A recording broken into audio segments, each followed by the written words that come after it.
Hello, it's Karen Burniston here with an assembly video for one of our die sets. This is die number 1180, the Big Birthday Charms, and you can check out all of our die designs at karenburniston.com.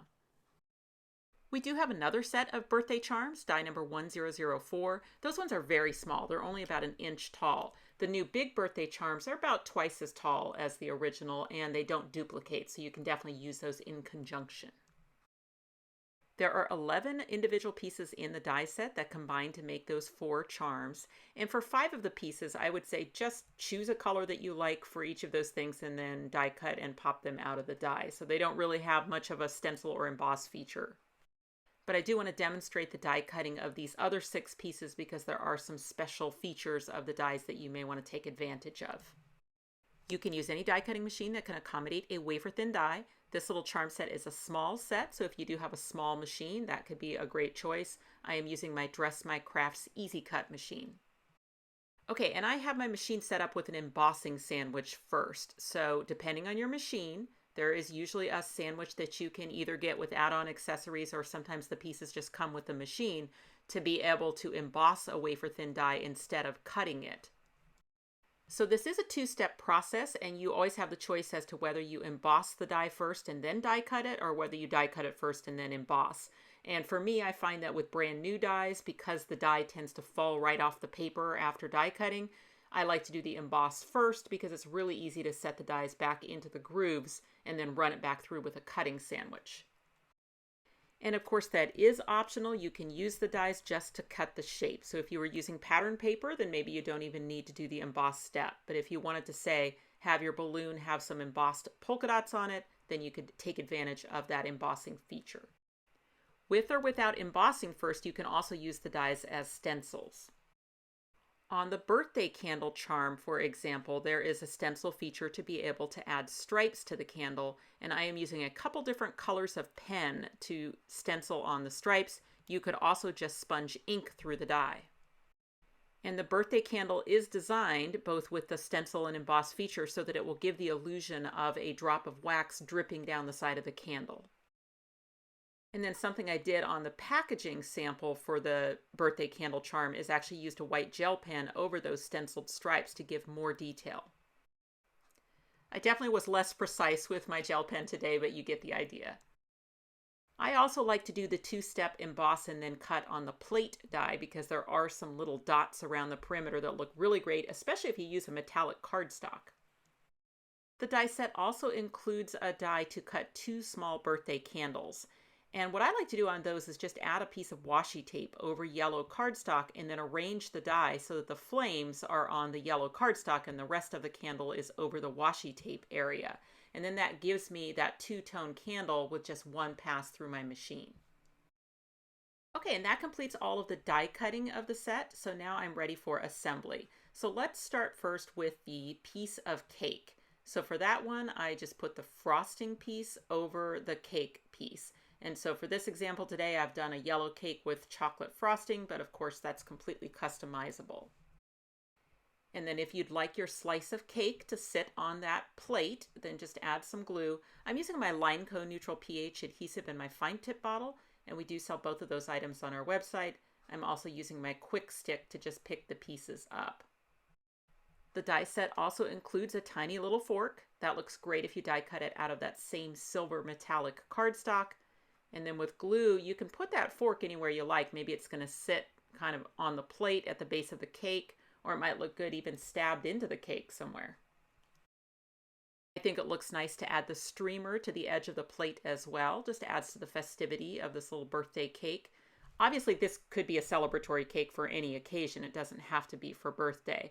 But when you are doing birthday, that little small candle works really well on top of the cake. And if you're not going to use it as a charm and you're going to cut the charm hole off, then you could definitely put more candles on the top of the cake.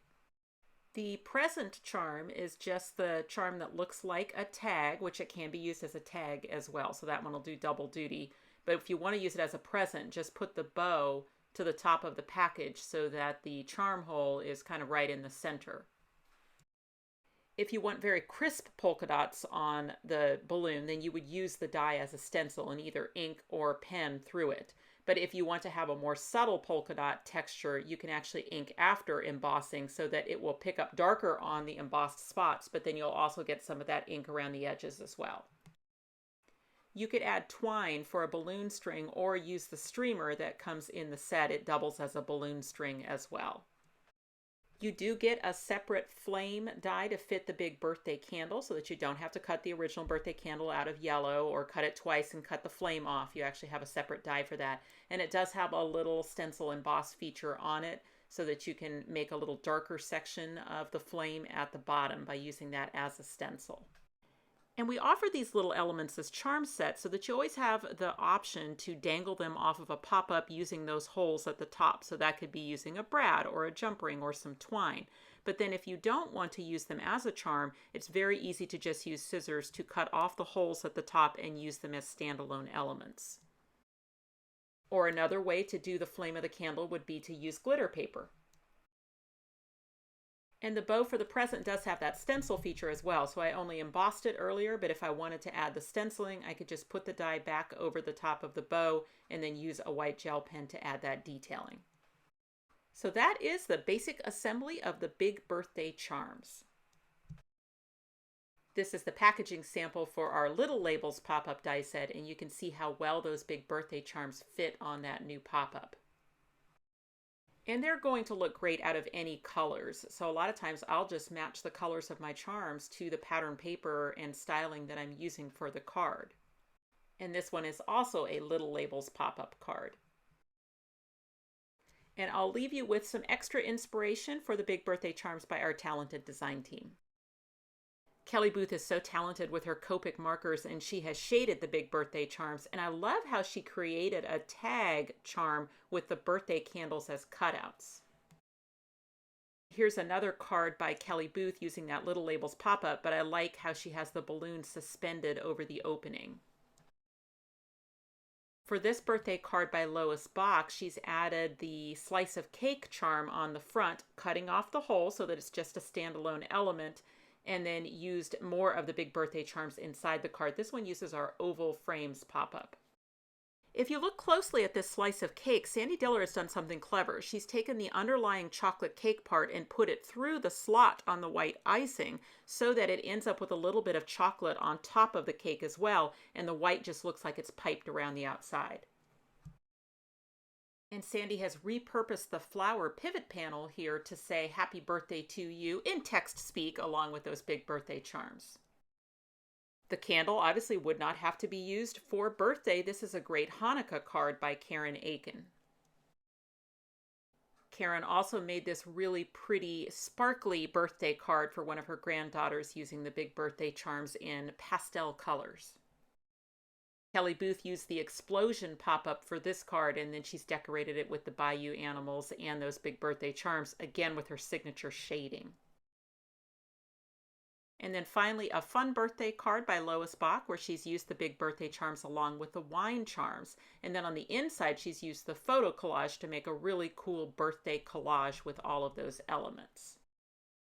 The Big Birthday Charms die set is available now at a lot of your favorite local and online retailers, as well as from our website, KarenBurniston.com. Thanks for watching. If you click on the website link, you'll go to KarenBurniston.com, where you can purchase these dies as well as find links to our other social media accounts. You can subscribe to this YouTube channel and check out some of my other videos. Thanks so much for watching, and I'll see you next time.